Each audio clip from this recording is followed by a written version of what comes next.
There has never been an easier time to start a small business with your art, but it certainly looks a lot different than when I started my business in 2017. From the rise of Etsy to a new variety of social media platforms to post your work, to battling AI and so many other headaches, it's a lot to consider if you want to start your own business. And there's so much that I would do differently if I were starting today. So many pieces of advice I wish I had when I was starting out. So here are some things that I would do personally if I started my business from scratch in 2026. And each tip has a little action step so you can get started today. And as always, don't forget to hit like and subscribe so you don't miss any more of my tip videos.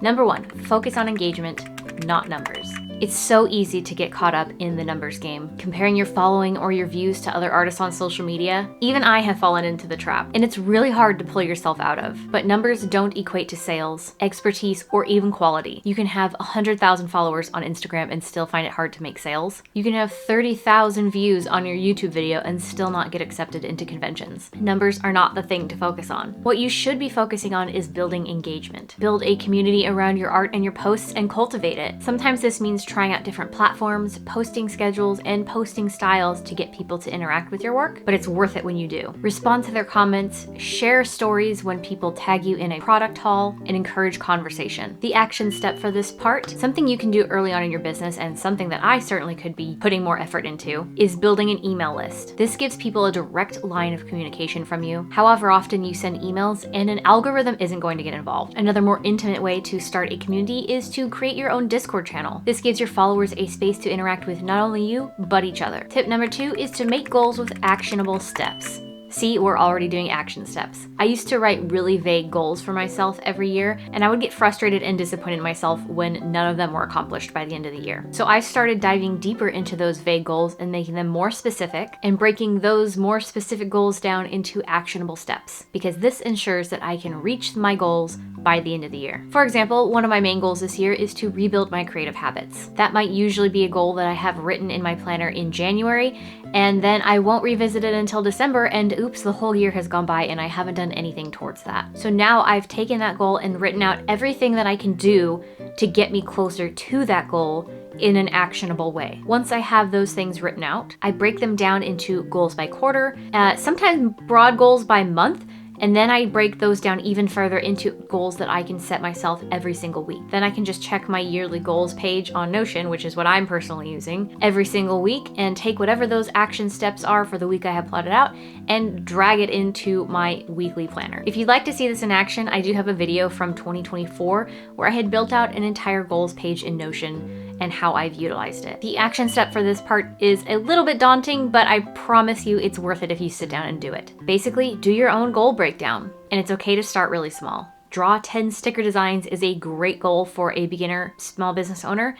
It's even a great goal for somebody like me who already has sticker designs and could use more designs in her shop. But write out your goals, preferably digitally or on a whiteboard so you can move them around as needed, and write out every single action step you can think of, even something as small as charging my iPad. So you don't sit down with the intention to draw something and your iPad is at 10% and you have to stop and charge it while you're feeling motivated. And then fill out all of those action steps into months and weeks into your whole to-do list for the year. And that way you can stay on track. My third tip is use accounting software. The first year I was in business, I only kept track of the profits I made at conventions. I didn't keep track of my expenses throughout the year, any of my spending, or tracked any of my online sales income. I've gotten better in the years since then, making myself custom spreadsheets to track all of that data, but I'm still not very good at doing it manually. So much so that I spent the entirety of 2025 not documenting a single thing. And now it's 2026 and I have to go back and get it all situated from the past year so that I can present it to my tax lady. So something I have been working on since late 2025 is investing in accounting software. Something that I can plug my business banking, credit card, and online shop info into so that it can pull all of that data for me. There are tons of accounting softwares to choose from, but I would love to introduce you to this week's sponsor, Xero. Xero is a cloud-based accounting platform that helps small businesses manage their finances all in one place. Stay on top of invoicing, bills, expenses, and more, all at a glance on your customizable dashboard. If you're like me and don't make time to track your small business spending and expenses, Xero is a great way to stay on top of it. Xero is built with small businesses and solopreneurs in mind,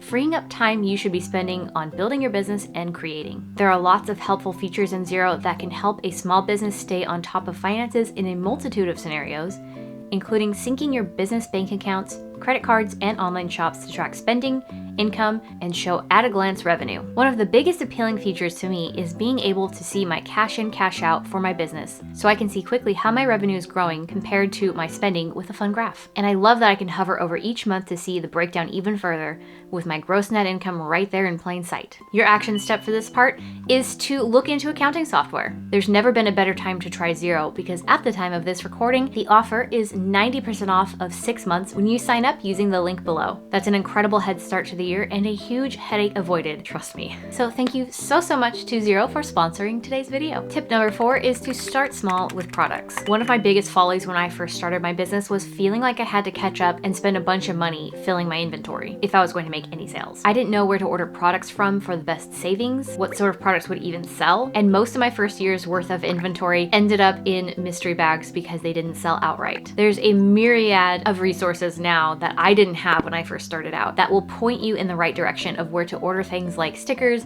keychains, enamel pins, plushes, and so on. There are tons of videos on YouTube, mine included, Discord groups like Artist Alley Network International, and so many other groups that are great resources. But before you dig into that, take a moment to reflect on what kind of merch you even want to sell in your shop. Is there a market for it? Is it oversaturated in the market? Is it something that you'll be taking a risk on and might not see a return on investment? I have a great video on YouTube that I'll link up here and down in the description box below that goes over types of merch that I think people should start out with that isn't going to break the bank, and each one even includes a manufacturer recommendation. The action step for this part, this might be linked to your goals writing section, but get an idea of what kind of shop you want to be and what kind of merch you want to sell. From here you can figure out the most affordable types of merch to start with and start researching manufacturers. A good all-in-one manufacturer that I like to recommend to beginners is Vograce, and that's because they offer a huge variety of types of products to order from, so you can shop all in one place and only pay one shipping cost. And my final tip is it is okay to learn as you go. Sometimes I feel like it goes without saying, and sometimes I feel like that's something everybody needs to be reminded of. Sometimes I even need to remind myself of that, because nobody expects you to have it all figured out right when you start. And it is perfectly valid to start going in one direction and 5 years down the line change your mind and go completely in another direction. That's the beauty of being your own boss, even if you're only doing this part-time. I say this a lot in my Artist Alley videos, but treat every experience as a learning opportunity. Did you have a bad event? Reflect on it afterwards and figure out what in your control is something that you can change next time to improve. This can go for online shops, convention applications, even social media posts. Stay hungry to learn how to improve, or else you will burn out very fast. The action step for this is to keep a business diary, which was an action step that kind of surprised me because I've never kept a business diary. But track all of your learning experiences and log them in a way that you can easily look back on so you don't make the same mistakes twice. Also, keep up with other people in the field. Follow and watch creatives who you admire and see how they're doing things, because sometimes they might have a video or a post or even a single thing that they say in passing that feels like a revelation. Just keep yourself open for any crumb of knowledge. Starting a business, whether you intend to be full-time or part-time, is a very daunting thing, but I hope that these tips helped shed some light on some of the important aspects of being a business owner. And of course, the most important aspect is that you are passionate about what you're doing, because running a business is a lot of work, and if you aren't even a little bit passionate about it, you're gonna burn out really fast. If you are planning to start your own business this year, leave a comment down below. Tell me what you're hoping to sell. You might find some other creative entrepreneurs to connect with in the comments too. Or if you've already started your business, what are some tips that you would have liked to have when you were first starting out? Leave those in the comments too. And of course, don't forget to hit like and subscribe so you don't miss any of my small business tips that I put out frequently. And of course, dig into all the ones that I already have. My channel is ripe for binge watching. But as always, thank you guys so much for watching, and I will see you in the next one. Bye!